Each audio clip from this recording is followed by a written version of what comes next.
Okay, good evening. It's 6:30. I will call this meeting to order on March 23rd, the Worthington Board of Education meeting. Mr. Cusick, if you would please call the roll. Mrs. Costa Flowers. Here. Mrs. Davis. Present. Mrs. Epling Skinner. Present. Ms. Harless. Present. Mrs. Hudson. Present. Good evening. Thank you all for joining us. My name is Amber Epling Skinner. I have the pleasure of being the board president for this year. I'd like to introduce my fellow board members and everyone you see seated up here tonight. To my left, we have Nikki Hudson, board member, Kelly Davis, board member, treasurer TJ Cusick, superintendent Dr. Bowers, Dr. Trent Bowers, board vice president Stephanie Harless, and board member Sheena Costa Flowers. If you're able, please stand with us and say the Pledge of Allegiance. Pledge allegiance to the flag of the United States of America and to the republic for which it stands, one nation, under God, indivisible, with liberty and justice for all.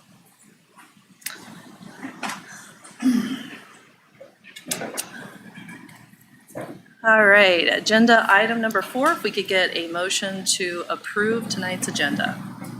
So moved. Second. We have a motion and a second. Any discussion? Mr. Cusick, if you could please call the roll. Mrs. Costa Flowers.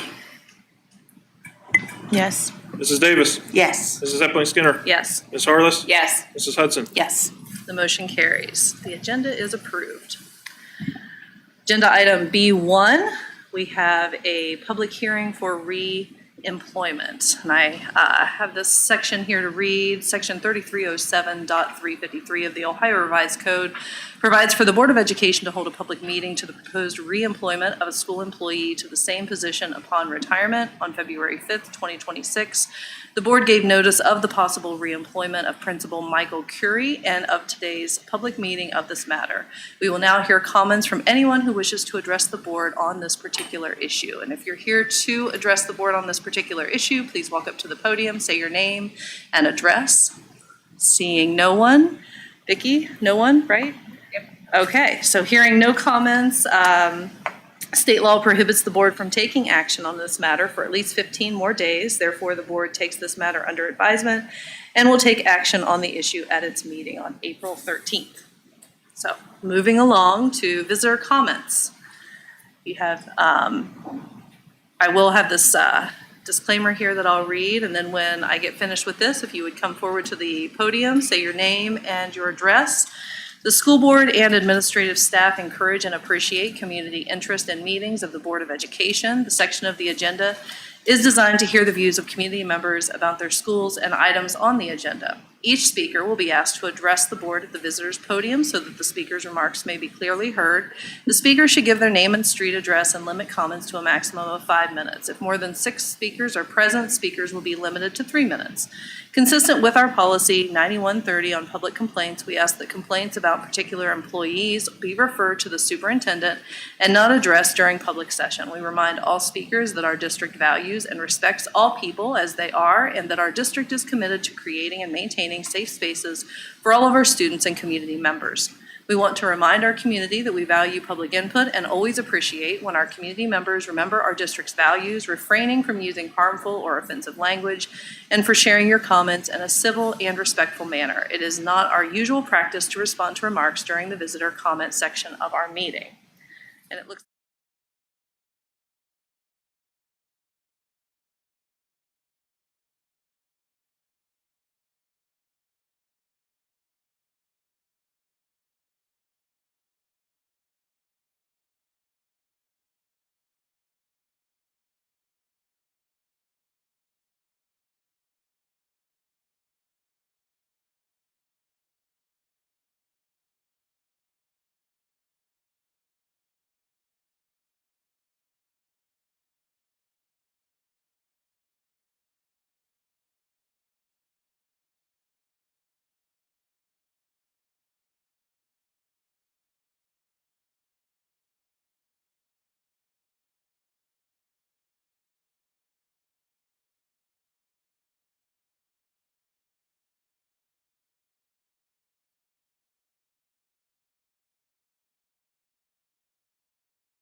Moving now to agenda item C1, which is a technology update from Jeff Collette, our Chief Technology Officer.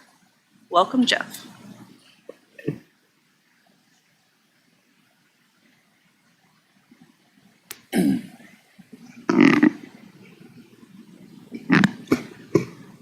Good evening, Board of Education, Dr. Bowers, Dr. Cusick. I'm here tonight to share a technology update focused on Ohio legal updates. Legislative changes the past couple years have had a really big impact on the operations of the school district. And while these legislative changes are good, they have some challenging timeframes that we have to implement them, along with some of the costs and staffing lens. I do want to start this out by acknowledging, I think one of the groups that feels the biggest impact of this is our staff. These changes do impact and restrict some access to some technological resources that they're probably used to using. So I wanted to acknowledge that and acknowledge that they've been very understanding, very professional in that, and I appreciate that. So that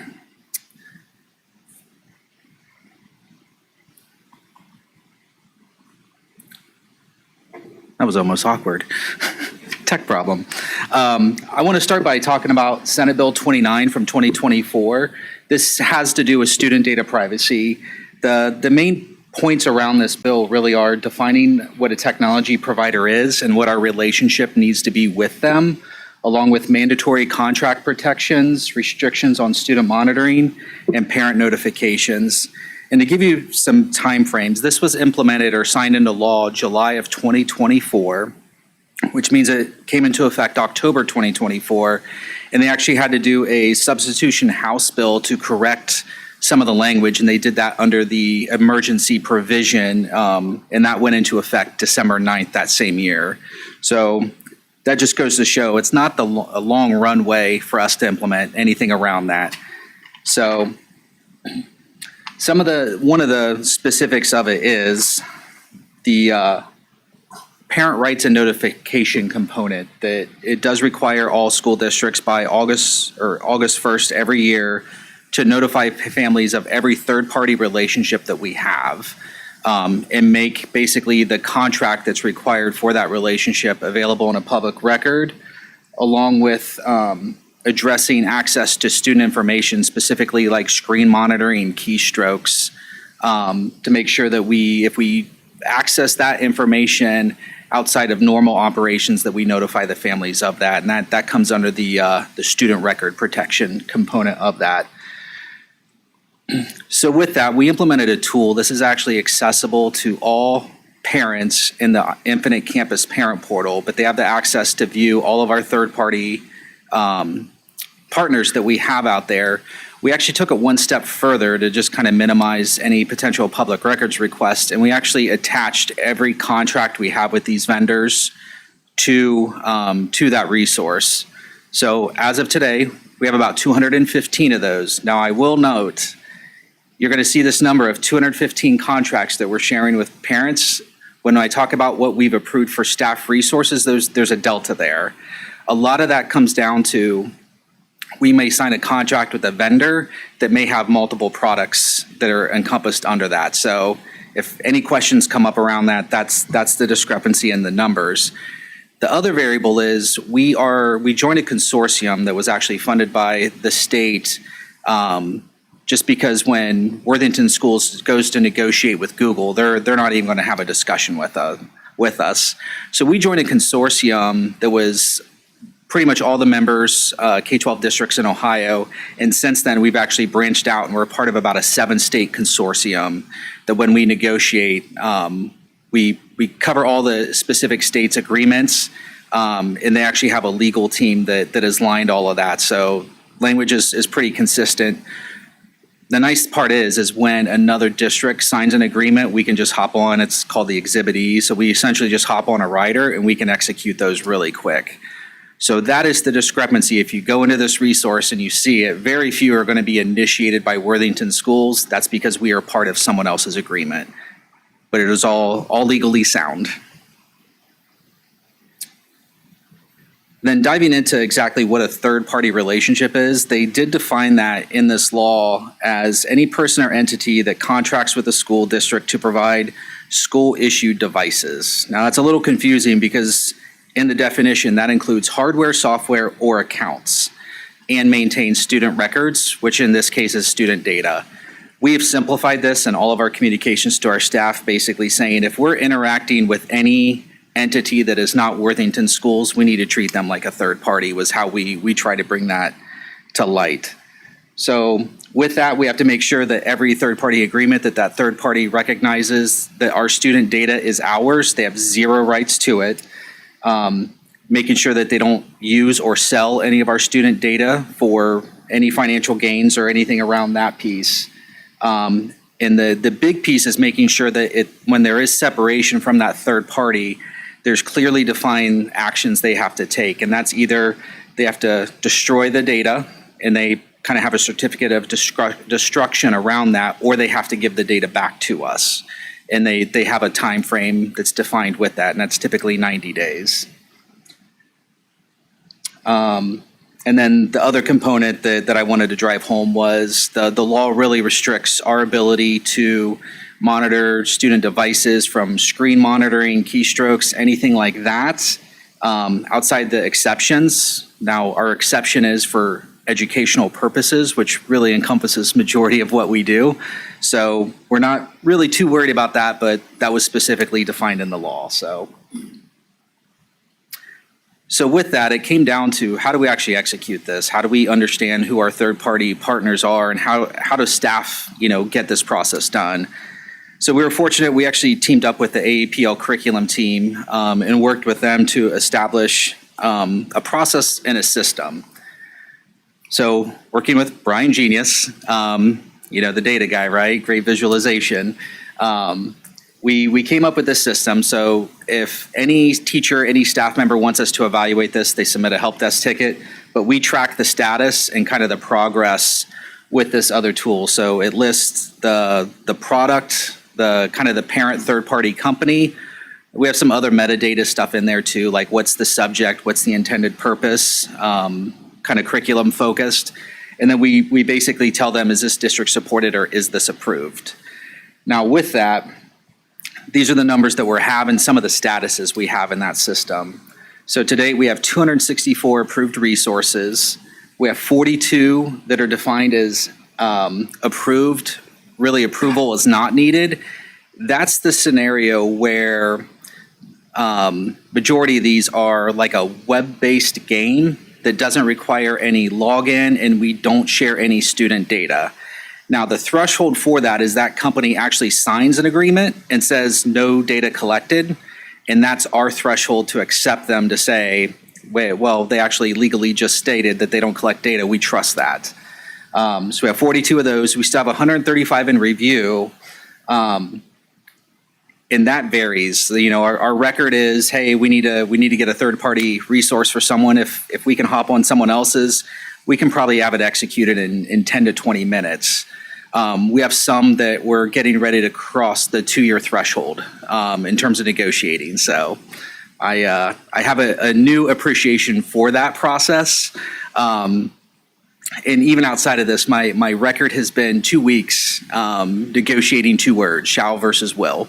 So whole new appreciation for that world. So we have 91 resources that we've reviewed, and we've told staff don't use that, specifically don't use that with student data. And we've identified 7 that we said don't use it, and then we put blocks in place. Those scenarios are what we found was something so kind of egregious in that negotiation that we violated other laws even outside the threshold of Senate Bill 29, or I shouldn't say we, the systems would have if we used them, such as, we knew the information that was in that system would be resold or were hosted on, just an inappropriate country server. So those are the thresholds that we would put barriers in place. And then we actually have a new status. We haven't even announced this to staff yet. I think there's about 3 staff members that know this, but we have an exception. So we have scenarios where either the timing or the process is just kind of broken down. We can make reasonable assurances that the student data is safe. But what we do is we provide the parents and guardians with a waiver. essentially just to indemnify us to make sure that we can continue to use that. And we have kind of a boilerplate agreement for that. So we're starting to introduce some of that on those really far out cases. We don't want to make it common practice, but we are trying to adapt as we learn this system. So yeah, that is all I had for Senate Bill 29. We are going to shift to House Bill 96, which has to do with cybersecurity mandates. This is a newer bill. This went into effect, I think it was July of 2025, or was signed into law. And now if you ever look at it, it is Ohio Revised Code Section 9.64 is all the governing information around that. So basically, this was an attempt to harden all government entities around Ohio. It has all of the political subdivisions, is the term they use for organizations like us, that we are required to adopt a cybersecurity program or framework, that we obtain approval from our legislative body if we ever decide that we want to pay a ransom event.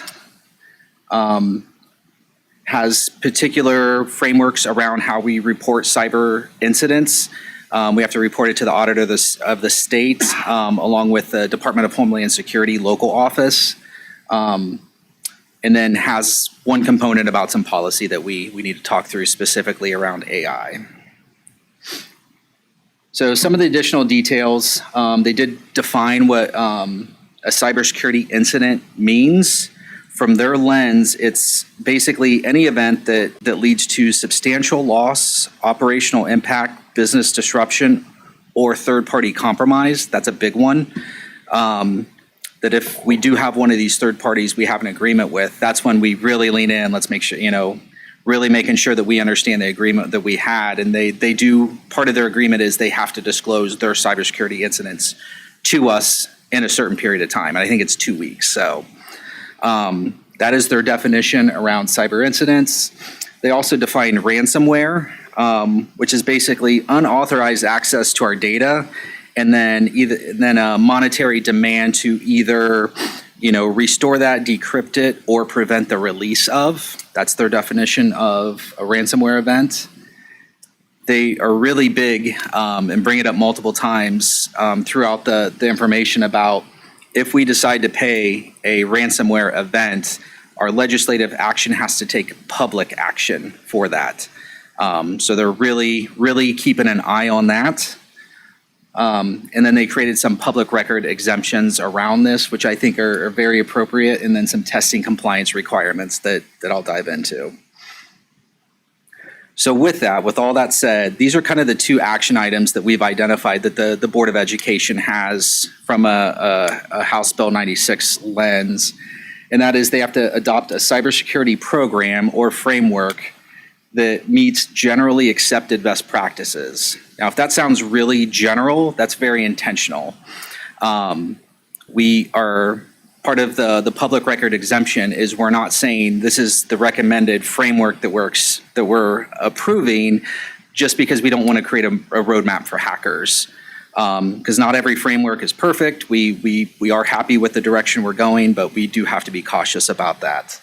The other option or the other action item is making sure that we adopt a specific artificial intelligence policy by July 21st, 2026. I can say after having spent the day at the ESC with the AAPL team and some other district leaders, I think we're in a great spot. I think from an organizational lens, we are very mature with our understanding and implementation of AI of what it is. So even just with talking with some other districts, we're in a great spot because of the work that Angie and her team has done. So I think the fact that we already have our guidelines, we have examples for teachers to follow. The policy component is kind of a chip shot from there, from my lens. So, but definitely something that we'll be working through, and I think we'll have a recommendation here soon. So, and it is in line with Neola. So then some of my actions that I have after we make the resolution tonight to adopt a cybersecurity framework that's later on in the agenda is making sure that we actually do it. And a lot of that framework is you have to say what you're going to do, then do what you say.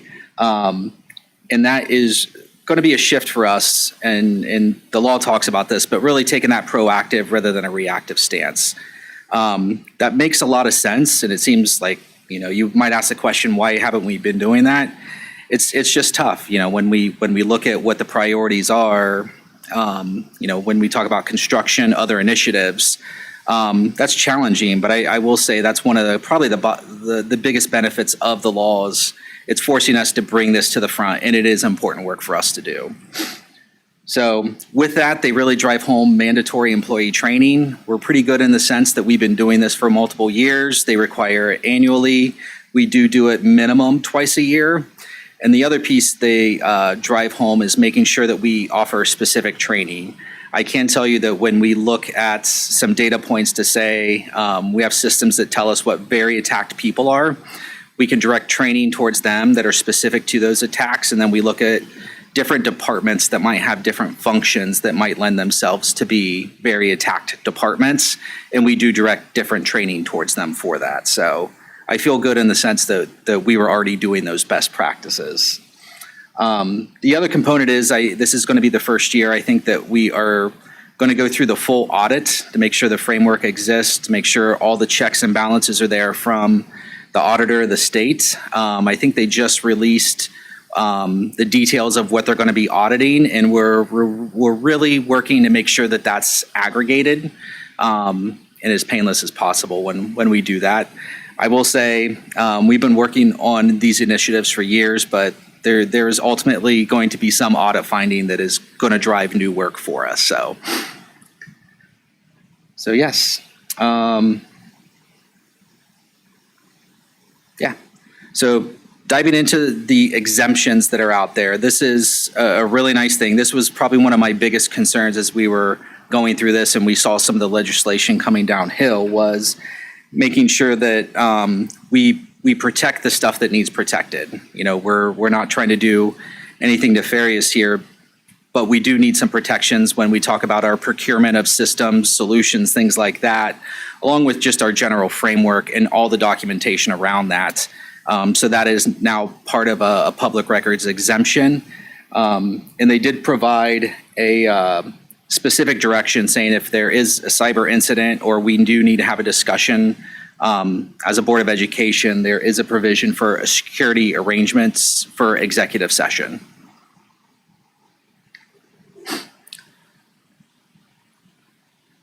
So yeah. So with that, I will take questions. Thank you, Jeff. We'll open the floor for questions. Does anybody want to start? Okay. Thank you. This is so fun, but important. Yes. I have couple small questions. Well, they're not small, but just a few questions. How do they define what a technology provider is? Meaning, like something like Google, right, is ubiquitous, but I don't think they're walling off their data, are they? They are to some extent. So Google actually, we do have an agreement with them. They didn't sit down and negotiate with individual states, but legal did put together hey, go in, accept these agreements, check these boxes, and we do feel confident that their core services meets the requirement of Senate Bill 29. So, so like apps, for lack of a better word, but like not Google search engine, probably. Or do we feel like the Google safe search? Search. Safe. Oh, okay. But not like the general. So, Right. And it's ever evolving. So even when we did that, there are some services that are really impactful for teachers, like Google Earth is not part of that. Google Translate, unfortunately. Right. So we've had to turn some of those services off, and Gemini was not initially included in that. But now that it's integrated with everything, they brought it in late summer. So Are there provisions in Senate Bill 29 that allow teachers to use something if it's not touching student data? in theory, yes, that's the whole practice. The challenge that we have is how do we get them to understand that variable? Right. And the example that we use, so when we initially started this, even before any of that, I actually went around and did a roadshow. I stood in front of every staff in every building, and we talked about why all this stuff is coming. And one of the examples I used in that scenario is you may not think about it, but you may be signed into your district account on your phone, and you may add an app and say, yeah, it's okay, go ahead and look at my Google Drive. Well, if Right. that drive is under your WS Cloud account, then Right. you just gave them full access, and there's probably student data in there. Yeah. So just creating awareness around that, I think, is our hurdle. Yeah. It may not feel like it to staff, but sometimes it is protecting them from themselves in those scenarios. And it's not just personally identifiable data, right? It's any, Yeah, they redefine, they reference it as a student record in the law. And some of the things they added to student record were things like the IP address when they're on our network, which that encompasses a lot. Yeah. So we have put the protections in place to cover those. you mentioned something about, we pulled out of some relationships because of where the data can be hosted. What governs where data can be hosted? It's not Senate Bill 29, is it? But there's other legislation. No, and it would come down to kind of best practice, is Okay. making sure that we have reasonable assurance with any third party that they're going to honor the agreement too. Yeah.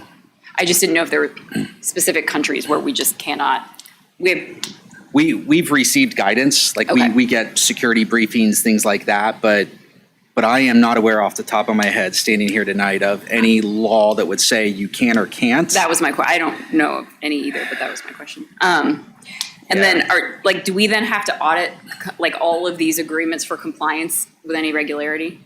Yeah, the way the agreement's written now, it's kind of the default Ohio boilerplate. It's only good for 3 years.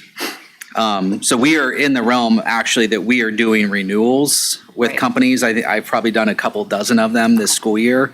Our hope is that we get more of a universal, like, forever. It's more, hey, let's touch base if things change agreement. And I hear that's in the works, but I don't have any details about it. That would be ideal for us. Okay. The consortium's a great idea, so I'm glad you brought that up. Yep, Gives thanks. us a little more negotiating power. That's all I have. Thanks. Great. Anyone else? Nikki? Thank you. I think, as Amber and I have lived through a lot of this, it's so important. You talked about awareness, and I just think that people are getting more and more creative. And so the educational piece, I think, is huge. I mean, obviously, these things that you're putting in place are also good, but it just from a human standpoint, when you're looking at something that's coming across, or a partnership or a vendor, it's good to know what the red flags are. So I appreciate that. You answered a lot of my questions. The benefit of seeing you before the meeting. But I do want you to just touch on the 90 days. You talk about they either have to destroy it or return it. And I asked about how do we guarantee that we're still safe during that 90 days if their contract is over? Yeah, I don't know that there's any case law or anything that would define that. I think it comes down to the integrity of that third party. The reality is, though, if we get to the point where we are going to have a separation, we probably have to communicate with them 30, 60, 90 days in advance. We could put a parameter saying, hey, by the last day, and they're not going to want to mess with us either. So there are some different versions that are out there, and it depends on what action you take is the time frame. There are some that once we request it, they have 30 days versus the general statement 90. Okay. But I can tell you, like, our agreements with, like, Apple, they want to be done with us in 90 days. So their agreements with us are a shorter period of time. So Okay. it's becoming a very common variable in any contract. So. You talked about there are different resources that staff isn't any longer able to use. So is there a process that we take to find something comparable that has that been too much of a hurdle or a barrier at all? It's been a big hurdle. I don't know that we have a formalized process, but I know my team really leans into it. Like, my technicians that work with the staff in the buildings every day, they really lean into it. They come to me with a lot of research, and we'll do quick checks like, hey, another district has been successful. And we can actually look nationally within the consortium too. So even if no Ohio district's been successful. If we see states like California, New York that have tougher agreements, if they're successful, that's a pretty good indicator to kind of lean in. Okay. We did have a scenario with a particular tool that we met with the AAPL curriculum team because it was a very impactful tool that, we were kind of coasting, we were negotiating, and then there was just a drop off and we hit a decline. So we just sat down and worked together and said, well, here are the tools that do this similar thing that we know we can get an agreement for, and we worked from that point on, so. That's awesome. Thank you. I don't think, let me just look real fast, but I don't think I have anything else because you answered a lot of just the definitions. So the chart about the data privacy, the ones that you've approved, and I just asked about the difference between the do not use or block. So that was just very good, helpful clarification, not just good, but I think that's all I have.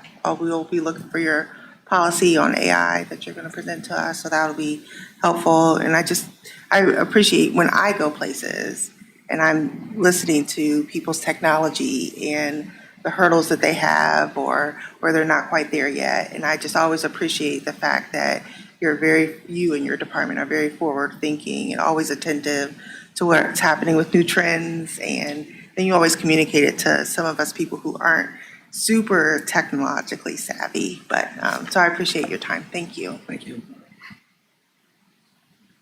Thanks, Kelly. Nikki? I just have one question. First of all, thank you for the update. And I will echo the kudos on the consortium because obviously that gives us some leverage, which is fantastic. You mentioned, and maybe this is just a general statement because there's a lot of data that you've alluded to that falls underneath this, but that obviously the agreements that we have with vendors set forth the time period during which they have to alert us of a cybersecurity incident. And you referenced 2 weeks, for non-PII, that would be probably completely fine, no issue at all. If it was PII, I assume we are negotiating for a much quicker notification time just because we wouldn't want sensitive information or personally identifiable information to be on the dark web without notifying our families. Correct. Okay, excellent. I didn't want anyone else to hear that 2 weeks and just know that there are plenty of times when we probably have like a 48-hour that we have to be notified just because of the sensitivity of the information. Yeah, and some of the challenge too is some of the laws are written like, hey, you have to notify us in this time frame from the incident. We may not know about it. Like we've had some third-party notifications where they will acknowledge, hey, we're just telling you about this, but this happened 6 months ago. Like that's Fascinating. that just doesn't feel good either. So, yeah. So with that, like we've beefed up, threat intelligence, intrusion monitoring, things like that, because we don't want to be in that space. So Excellent. Thank you. You and your team are doing great work. Really Thanks. appreciate the update. Sheena? Thank you so much. I really appreciate the broad lens that you offered around legislative updates, et cetera. So my question is around AI, and with it evolving so quickly, do you feel that our current policy and guidelines are flexible and really principle-based so that they remain relevant as things continue to change? I'm going to loop Angie in. I personally do. A lot of our discussion today around it too was potentially backing away a little bit too to make sure, because when we talk about AI usage and ethical usage, things like that, like there's the student code of conduct probably encompasses majority of those behaviors we're looking for. So making sure that we don't necessarily go too deep down, AI specific components, just to make sure that they know this is a part of good behavior, but good behavior is still good behavior. So.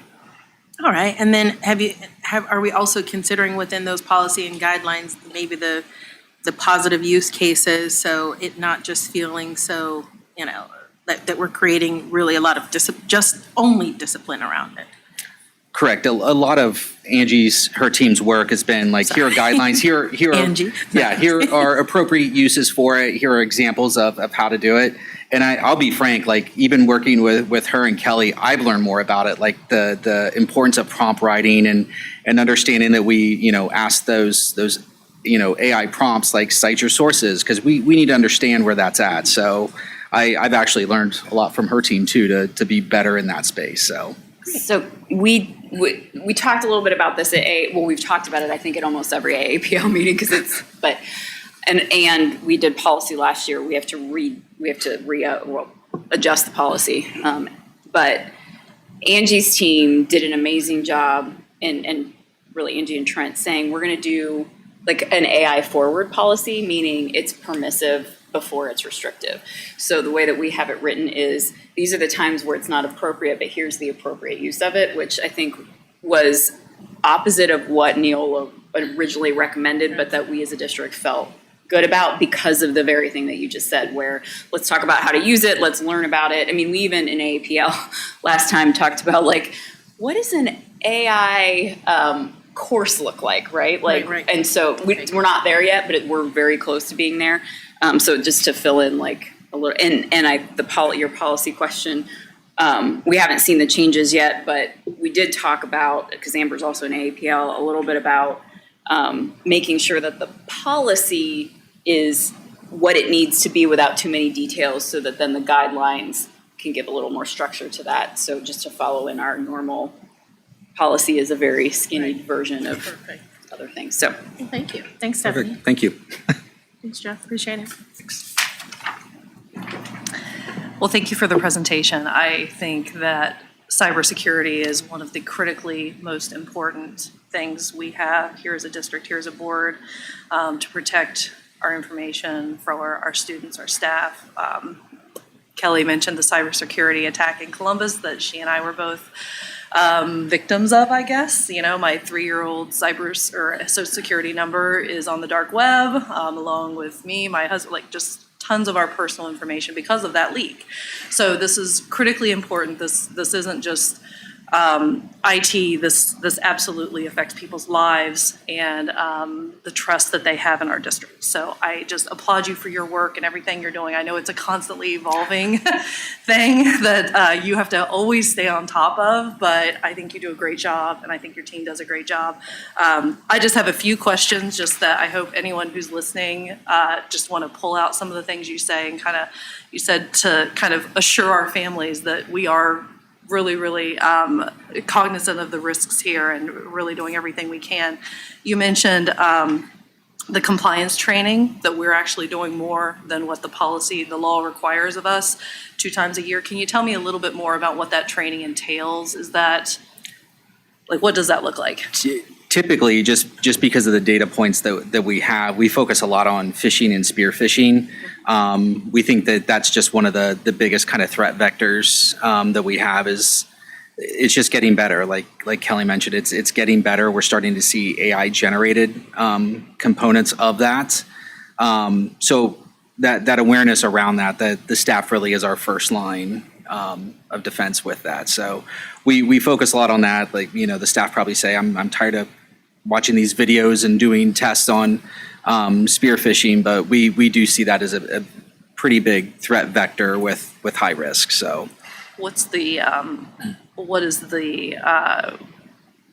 what percentage of the staff do you see does that training? Is it at 100%? Is it close to 100%? We're working towards 100. Yeah. And part of that comes back to, we also do phishing simulations. Mm-hmm. So we send out fake phishing attempts, and we're getting better within the system to align that too. If there is a failure, we redirect them back to the appropriate training to mitigate against that. So we've learned a lot. I've known not to impersonate Dr. Bowers in those, because he gets a lot of emails around that. He's always been a good sport about that. So we've kind of backed away, generalized it to try to get in the right cadence with staff, and we are improving. So. That's good. You said that I know you have the newsletters. We all get those too, that are always full of helpful tips and things to watch for. You said a road show. Was that a one and done kind of thing, or is that something you do? That is something I did. Periodically? Yeah, it's been a couple of years, and that was really like it just seemed like a really transformative point in time for education of, things are different. And we really need, it was really kind of post-COVID. We really became an industry that was attacked and sought as high-value data. And so that was really the impetus of it. I have not gotten a ton of pushback from staff. They're extremely accommodating around this. A lot of just kind of hallway conversations are like, hey, I did my training, extreme examples would be, hey, can you resend that training so I can have my husband do it? So yeah, I think as a staff, everyone is fairly aware and understands the why of a lot of these changes. So, and they're coming. If you get a chance, we did send a newsletter out last night that was pretty impactful and kind of a dense topic. So we're doing our best to kind of make it digestible for staff. So. Yeah, I almost think that, a roadshow would be I don't know what the frequency is, but, I think that people could benefit from, especially as everything's evolving, certainly more often. One thing, I keep flashing back to Columbus. So one of the lessons that I feel like I learned from working there and working in comms there was that a crisis communication plan for something like this is absolutely critical. And, informing your internal stakeholders that this has happened in a timely manner, having a media relations component to that. And there, from my recollection, wasn't a very robust plan in place in Columbus. So I would encourage, you and Vicki, if that is not already something that's being considered, to look into that, because that's, I think, critical in a situation like that. I also remember, too, Columbus spending millions and millions of dollars on lawsuits and credit monitoring and beefing up cybersecurity efforts that weren't already beefed up, and this was a major funding component to it. So I wonder, have we allocated enough funds? And maybe this is more of a question for TJ, but do we have? I know we have our reserves, but is that where it would come from if something like this, God forbid, would happen? Or sorry, putting you on the spot. Yeah, I think, so there's a couple points to your question. And I don't know the specifics on Columbus and what insurance covered or not covered, but our first line of defense would be our cyber coverage. That cyber insurance was sort of went through a difficult period where it was hard to get coverage. Ironically, a lot of the things that Jeff has implemented, training and things like that, were driven by insurance companies saying, we're not going to insure you unless you do this. Mm-hmm. So that kind of pushed that forward before this bill came about in a way. And we've actually increased, I don't know that I should talk about what our limits are. Sure. But I think we feel like we've increased them to an adequate level. Certainly, insurance is one of those things where, you can never have enough if you really think about it. But I think we're in an adequate position. I think we've allocated enough resources to Jeff for the training. Actually, there's a person in my office that works, shares some time with Jeff, that does part of this cyber training and manages that platform. So I think we've tried to shift people around in that regard. So I think we're in a good place. I don't know if that answers your question. I don't know if you want to add to that, but I think that's probably appropriate for the venue. Sure. But yeah, like we keep an eye on, any of the incidents that go on. I've known Mr. Orth for decades. So it's interesting too to see, going to that zero trust implementation that he's doing. So, there might be some flavor of that for us in the future. We just need to make sure that we kind of ease into it appropriately. But those are probably some of the security measures we're going to have to consider in the future. And I think the last question I had, I'm sorry, I have, like I said, just some flashbacks here. Record retention, I think, is critical in this too, that we are not holding on to records that we don't need to be holding on to. So I hope that there's frequent audits of that, just, taking an inventory of what is out there, what needs to be kept. I don't know who all of the record keepers are within the district, but, identifying who those are and making sure they're properly trained on, because the proper distribution or the destruction of records data, yep, is a whole thing too. It is. So, and it's tedious and it's time consuming, but it's important. It's so critical, especially in this space. So I would just make sure that we're on top of that too. Yeah, we do make sure like when we look at like asset management, it's not just our stuff. It's making sure that, the assets, the third parties, the systems, our data are treated appropriately as assets. So, Okay. Any other questions? Thank you, Jeff. All right, Thank you thanks. for all of that. All right, moving right along, we have reports and announcements. Dr. Bowers, Superintendent's report. Yes, thank you. So our mission in Worthington Schools is to empower a community of learners who will change the world. We do that through our 4 vision statements, and so we break this report up by those vision statements. Our first vision statement is we will engage each student with diverse opportunities to maximize every student's potential. I want to report that we had a great Destination Imagination showing for Worthington once again this year. We had 12 teams participate this year. Of those 12 teams, just a few fun facts, there were 22 teams total at the tournament, so Worthington had over half of the Destination Imagination teams, 10 elementary teams, 2 middle school teams. 5 teams were what we call Rising Stars, which are primary grade teams and only participate in the regional tournament. And then we had 6 of our teams qualify to advance to the state tournament, which is held down in Cincinnati this coming Saturday, March 28th. So excited about that. Our second vision statements will provide a safe environment where every student can grow intellectually, emotionally, socially, and physically. Just want to report that we've signed a new 5-year agreement with Ohio Health Sports Medicine to provide our athletic training services. We've been with Ohio Health since 2012. This agreement increases the number of athletic trainers we have, so we'll have 2 full-time trainers at each high school and 2 licensed athletic trainers to cover middle school sports. So this is an increase from the current 5.2 to 6. In addition, Ohio Health is going to provide 2 strength and conditioning specialists, 1 dedicated to each high school for regular scheduled workouts, practices, and weight room instruction. So those 2 positions will be new next year. Ohio Health will continue to provide team doctors, wrestling weight assessments, sports physicals, concussion testing, and access to a sports dietitian and sports psychologist. So we think this is a great deal for Worthington, and Ohio Health continues to be an excellent partner with our school district. Our third vision statements will provide a consistent communication and promote dialogue with our community. Over the past few weeks, the WEA, the WESP, the WLA, and community members have voted on the 27-28 school year calendar. The process by which we build the calendar is contractual in the WEA agreement, Article 22. The board should expect a first reading of the 27-28 calendar at our April 13th meeting, and then approval later this spring. So a chance to talk about it, see a first reading on the 13th. Then you'll be asked for approval later this spring.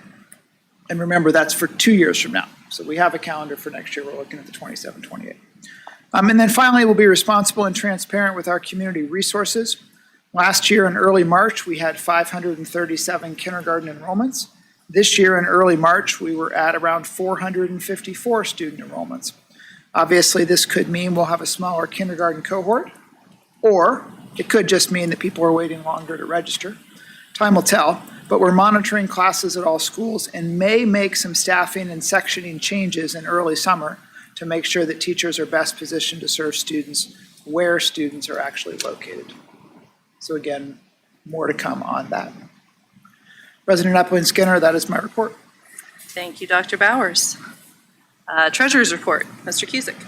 Thank you. Just a brief update for me this week. We did, if you've been following along, there was a lot of anxiety from treasurers in Franklin County regarding property tax revenue. We were short 50 million at the end of last month because of timing and delay of property tax bills. I'm happy to report that we have received 40 million of that 50 million. So from a cash flow standpoint, we feel much relieved, and we think we'll finish the year on target. Other than that, it is budget season for us, so we're working hard to gather everyone's needs. And as Ms. Davis pointed out to me earlier, our intention is to submit a draft budget to you in May as a presentation. That's different than in the past. You won't actually approve it until June. You'll always approve it at the last June meeting, but we intend to present a draft of that budget book in May for you to provide feedback, ask questions, That's sort of, you don't see that in schools that often. It's very common in city government. You usually have first and second reads of budget. So our intent is to gather everything up and get that to you and present it as a draft in May. That is all I have. All right, thank you very much. Board and committee reports and announcements. Who would like to go first? I'm gonna call on someone. Sheena, do you want to go first? I don't have many updates. I did attend a vibe check at Worthington Kilbourne High School. It was lovely. The students discussed what type of branding and artwork they'd be placing in various areas of the high school. They're very excited, motivated, encouraged. Some words that I heard a lot throughout the conversations were about belonging, inclusiveness, welcoming. They talked about cubs and wolves and some symbolism that represented, how they feel at the school. And so, I was moved to see that everybody had this sense of kind of warmth and connectiveness during those conversations. And they were really eager to kind of get their ideas on paper and, just, again, have meaningful conversations with each other. And so those are going very well. And I'm excited to see what actually, what comes of it. And I'm sure that it's going to be beautiful. I also attended PTAC, and they were talking a lot about fundraising efforts, scholarships, succession planning, and just general teacher appreciation. And so, if you're out there listening, please go and support your local PTAs. Thank you. All right, thank you. Stephanie, you want to go next? I only have a couple. I already mentioned CKLA. In addition to the AI conversation, we also talked about the ongoing efforts to standardize how we move from 5th grade to 6th grade and 8th grade to 9th grade. And the whole team has done a lot of work around making sure that it's predictable and we're utilizing best practices across all our schools while still allowing them to have their own kind of personality, right? Because every school has their own personality, but making it consistent so parents know what to expect if you move to a different school than the district or open enroll, it's happening within the same time period. And looping parents in and giving them more frequent opportunities to engage. Also on the preschool to kindergarten side, which I didn't mention, but for those families that will be making that transition. So it was good to see that. And I have a rising 6th grader, so I got to see that in action this year. And 6th grade night was great at Worthing Way. And now I know it was very similar at the other schools, which I think is helpful for everybody. So that was great. Also went to a vibe check at Thomas, and they are continuing to work on their project to create a way to share stories. And so they've landed on setting up a video. I don't know if it's going to be a camera or a video camera, but setting it up in the atrium, I guess, for 2 days coming up in April, so that they can share positive stories, and they'll share them with the whole school, and anybody can come up and so they've been working through that whole project. What do the prompts look like, and how do we record it, and who's doing what? So they got a little bit of a slow start, but Toya took them on a field trip, and that kind of got their juices flowing, and then they were going, and we ran out of time. So I'm excited to see how that comes to fruition. And those are the only formal things. I just want to mention, we at Worthington Estates, we had the talent show last week, which isn't a board thing, but the teachers did a flash mob at the talent show, and it just reminded me that we have across the district, this is just one that I saw, across the district, teachers that are so engaged. They gave up their Friday night to be there with their kids, to support them and cheer them on, and they were the loudest people in the auditorium.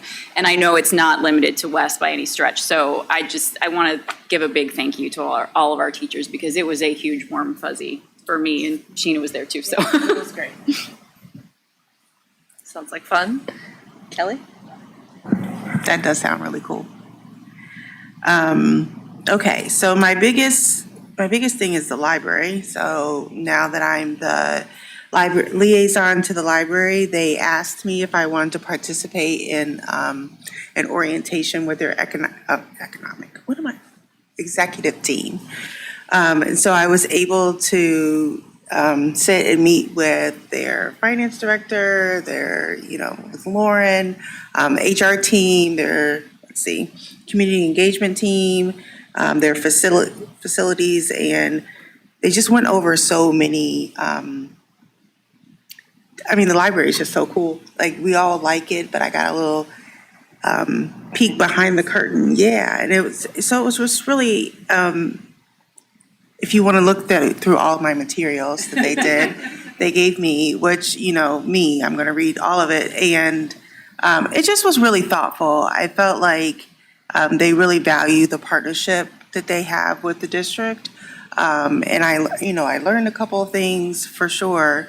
And just the care that they have for our community and the way that they continue to evolve. They were also impacted by the delay in property tax, so that was just a little concerning. But I talked to Jeremy, who is their finance director, and I hope I'm getting her title right.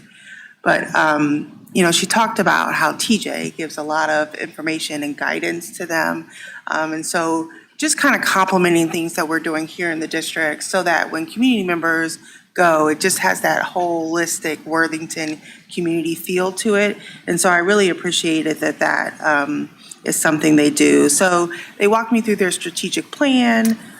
They walked me through the history of the library, libraries in general. So it was just a really robust, I was there for 4.5 hours. And so I just really, and I ate it all up. The time went by really fast. I also had to do cybersecurity training. So it's about a 45-minute training. I tried to squeeze it in one day, and it's really 45, maybe an hour for me.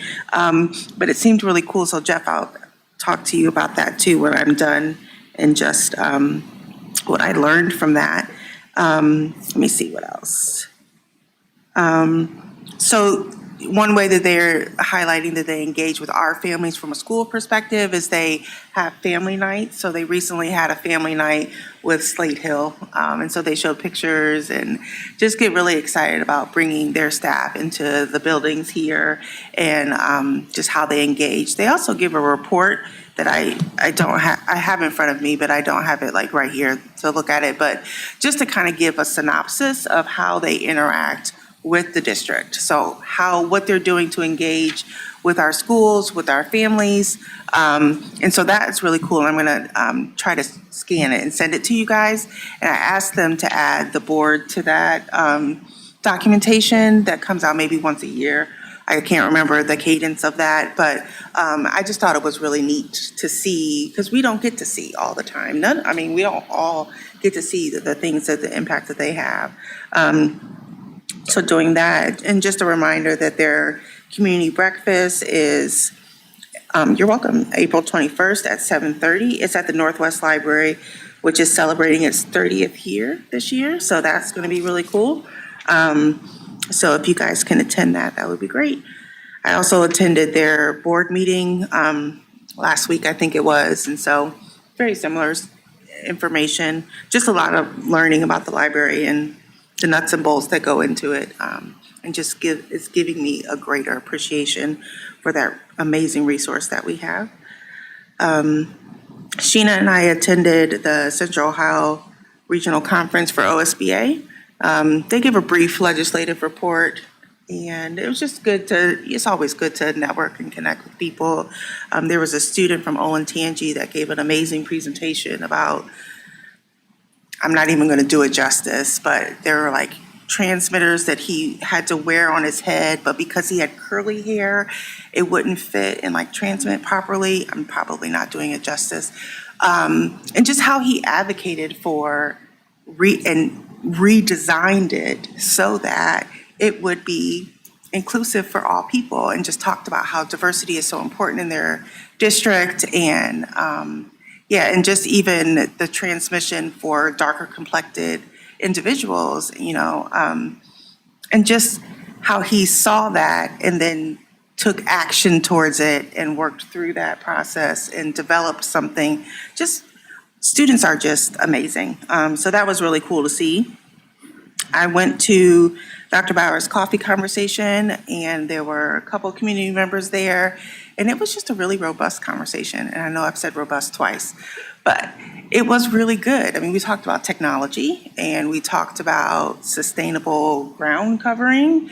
We talked about curriculum. It was just a really good conversation. I thought, I just appreciate that you opened those opportunities for families and for community members to come in and ask questions and have dialogue and give input and get feedback. So I just appreciated being there.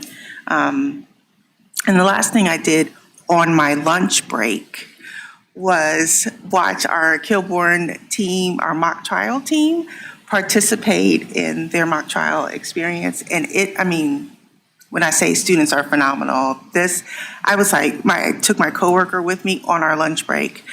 And she was like, oh my goodness. I mean, they look like real attorneys. And we met with the coordinator as part of my job, met with the coordinator of that program, and he talked about how they take months and months to prepare all of the roles. It's not, not just the prosecutor and the defense attorney, but it's the special witness that is the expert in that field, and that person and how they are communicating back and forth, and the objection, and and they use real attorneys to act as judges or act as judges, and some of our judges participated too. So just a really neat experience that I got to sneak up on my lunch break and be able to do to watch our students in action. So that's it. That's all I have.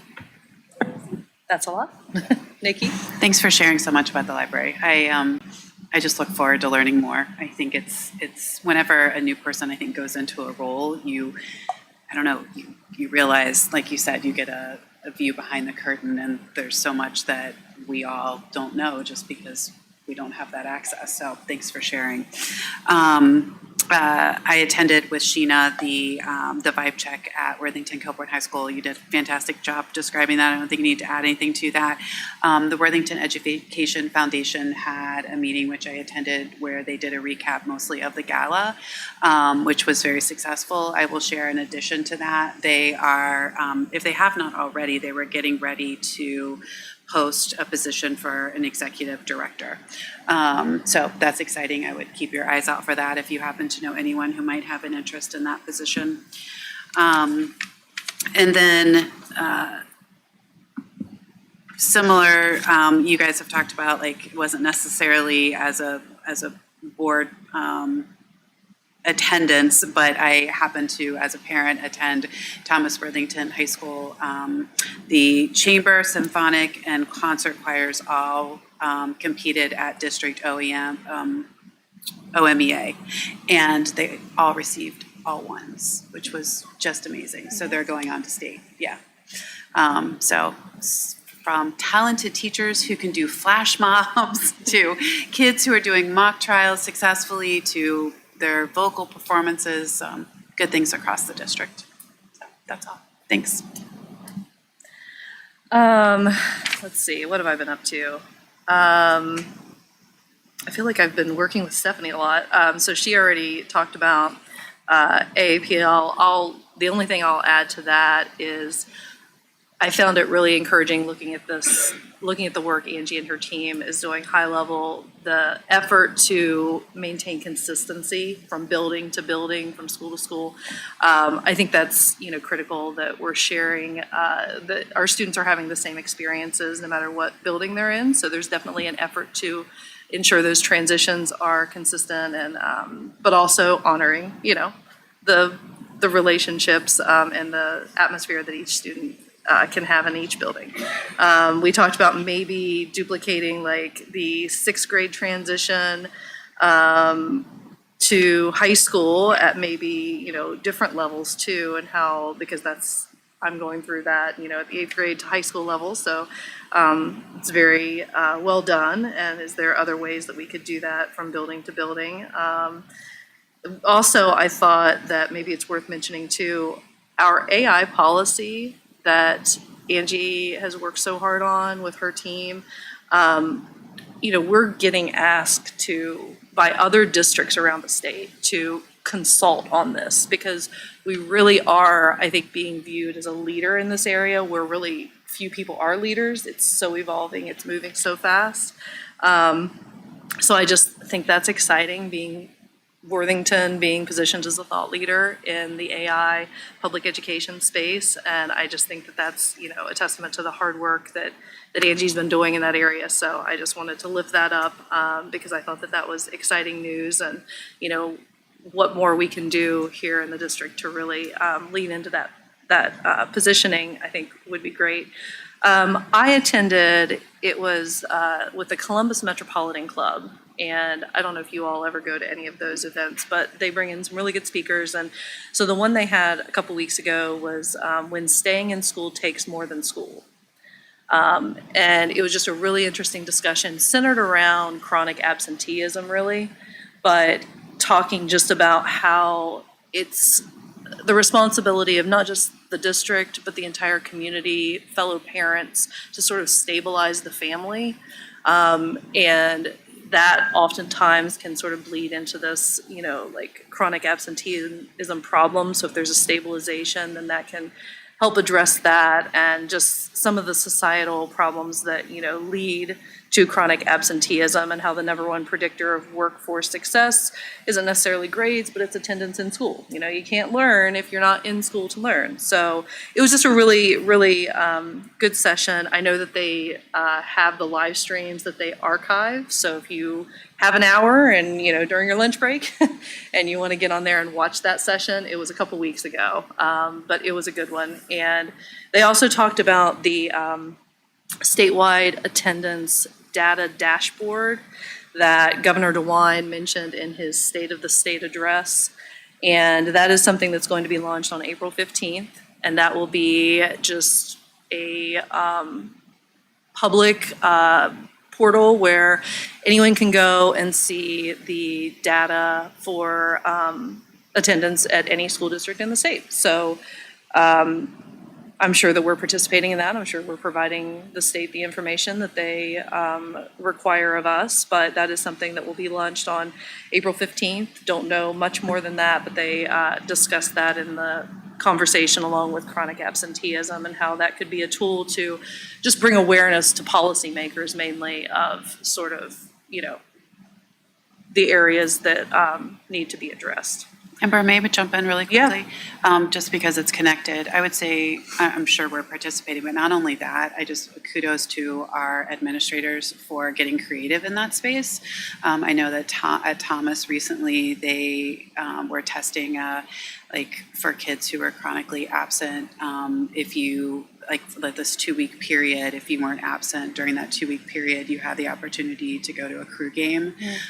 Kudos to Nate Thornhill because I know I don't know if he's the one that executed the whole thing, but I know he's the one that took his time to took the kids to the crew game, which is fun, but at the same time, it's just another one of these examples of our staff and administrators going above and beyond to work with the students and trying to find solutions. So I think I just kudos to our team for thinking outside the box and looking for different ways to address that. I think Stay in the Game is the name of that. Yo, initiative you're with the right. crew. Yep. Yeah, I think that the district is doing a lot of good work for sure in that area. I mentioned the State of the State. I attended that. Rep. Samani invited the board, so I was there for Governor DeWine's address. He spoke nearly in the entire time about education and children. And I think that, it just, to me, my takeaway from that was just the importance of the work that we're doing here in Worthington. It's just at the state level, but so much too at the local level and the individual student level. Like there's so many ripple effects from the work that we do. And one of the things that he said that I've kind of been thinking a little bit about is just the expansion of the career tech opportunities. And so I know we do a lot here, in Worthington with that, but, identifying opportunities maybe where we can, like I love the partnership with Ohio Health, and I know Emily is looking into partnerships too in healthcare. So I think that Worthington's there. We're doing the things, but just that was one of my takeaways too from that. And I think, let me look here through my notes. I think that was all I was going to mention. Yeah, AAPL, Thomas Worthington, Vibe Check, did that with Stephanie too. Did you mention the Instagram? I thought that was a fun idea, but I do share that for whoever's going to Kilbourne next, or maybe Toy. I think that if we do that at one, we got to do it at the other. You know, like if they're going to have a Vibe Check Instagram account, which I love, I think that's a great idea. But we got to make sure that the other school, you know, does that too. So, okay. Moving along, that gets us to E1, the approval of the consent agenda. Dr. Bowers.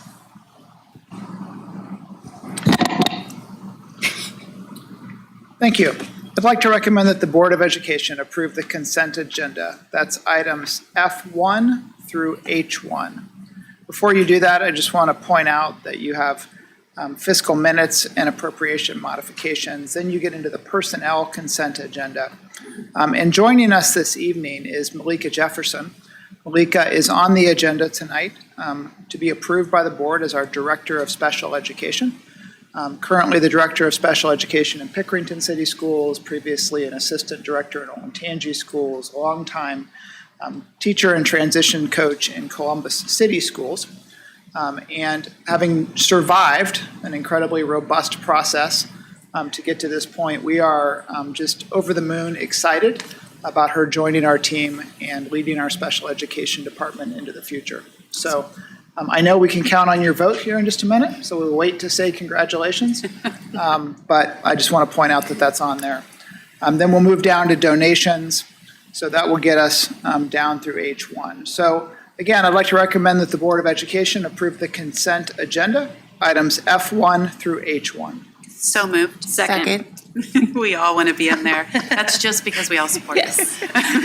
We have a motion and a second. Any further discussion?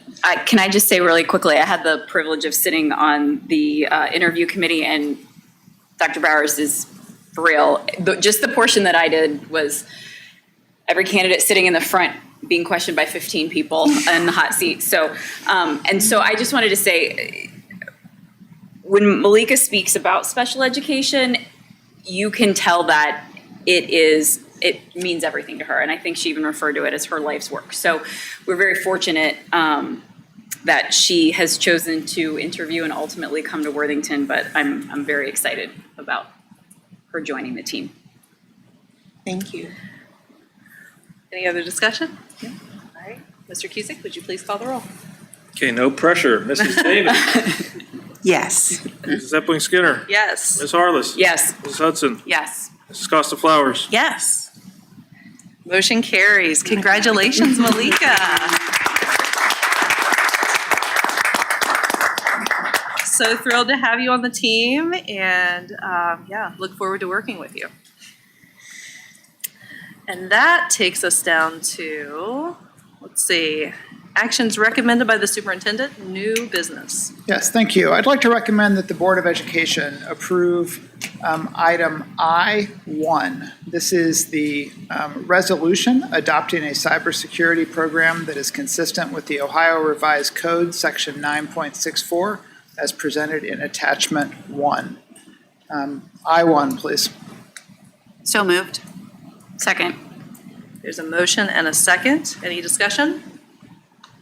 Mr. Cusick, would you please call the roll? Mrs. Epling Skinner. Yes. Ms. Harless. Yes. Mrs. Hudson. Yes. Mrs. Costa Flowers. Yes. Mrs. Davis. Yes.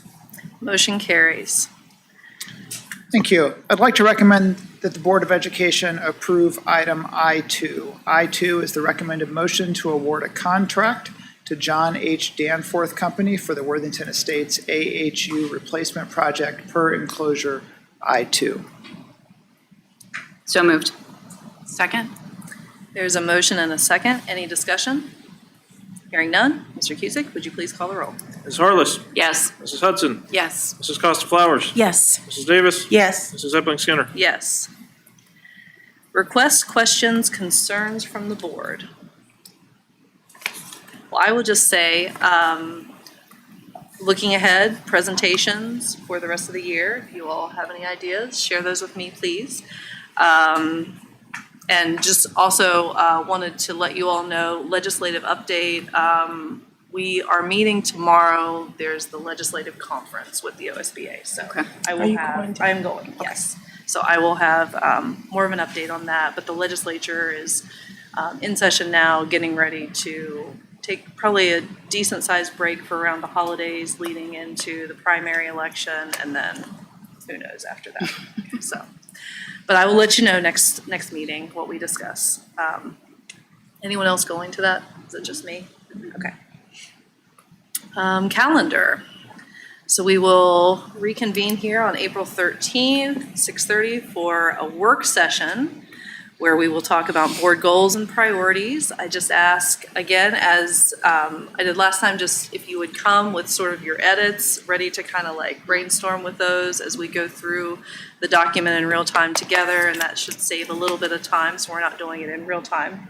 And then April 27th, have another 6:30 meeting here at the WEC, talk about board policy update. And then on May 11th, be our regular meeting to discuss the fiscal year 27 proposed budget. So lots on the calendar coming up. But that leads us to L1, adjourn the meetings. If anyone could give you a motion? So moved. Second? Motion and a second. Would you please call the roll? Mrs. Hudson? Yes. Mrs. Costa Flowers? Yes. Mrs. Davis? Yes. Mrs. Epling Skinner? Yes, Ms. Harless? Yes. we're adjourned. Thank you very much.